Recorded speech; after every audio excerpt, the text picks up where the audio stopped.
Welcome to ShortView Trading. It's your morning market hit for Monday, 5th of October. What matters today and this week for traders? Well, news around Trump's health is clearly causing a lot of short-term volatility. At the back end of last week, we saw markets off sharply as they priced in the uncertainty on the back of the announcement that Trump had COVID. And over the weekend, as it seemed his health is improving, the markets rallied overnight in Asian trading hours. So there's no doubt that Trump's health is causing near-term, short-term volatility. It's a proper exogenous event. But if, as it appears now, his health continues to improve, that will become less important in the market's minds.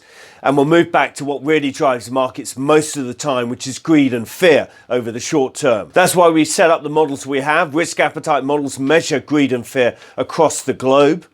As we saw back of 10 days ago, 2 weeks ago, lots of buy signals on our greed and fear models, lots of fearful readings as the market was trying to find a base in the back end of September. You remember 21st, 23rd, 24th, those sort of dates. S&P was base building, bottom fishing if you like. Since then, markets have been rallying with a bit of volatility caused by Trump's health, but they're now back not far off some of the highs they had recently. But of course, with that move over the last week, 10 days, those models have moved up to higher levels. As you'll see from the short-term technical scoring system in front of you now, it's quite close back to sell. This is a good 1 to 2 week model, gives you a good sense of the amount of fear and greed out there.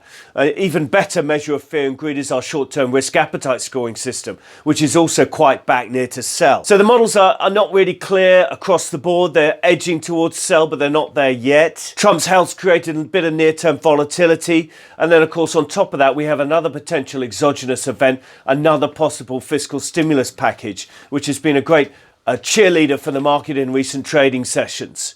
Those talks are ongoing, and therefore a deal is still quite possible, and markets love to buy the rumour, sell the fact, i.e. anticipate, they're forward-looking, they're pricing in as probabilities are improving. So that's key here, the stimulus talks and any progress that's made, as is Trump's health, as is the message of our models. For the full detail on how we're playing this, please see today's daily rag available to subscribers via the website. So what are we watching today and this week? Well, today's pretty light, although the ISM non-manufacturing out of the States is important, as are the service sector PMIs. Over the course of this week, though, there's lots of messaging coming out of central banks. And three of the world's largest central banks, most important, three of perhaps the world's four most important central banks, Japan, Europe, and the Fed, all their chairs are speaking over the course of this week, mostly Tuesday into Wednesday. Powell, Lagarde, and then Kuroda overnight Tuesday into Wednesday morning. Elsewhere, on top of that, we've got the minutes from the ECB's last meeting, as well as the minutes from the Fed's meeting later on this week. So lots of messaging from central bankers this week. That should help reinforce the sense of travel of monetary policy, the sense of direction of travel of monetary policy, and update us on their latest thinking, if it's changed in any way or become firmer. So that's it from us. That's your morning market hit for Monday, 5th of October. Thank you for listening. Please do subscribe on YouTube. Simply search under ShortView Trading, or follow us on Facebook, Twitter, and or LinkedIn. Thank you for listening. Trade well.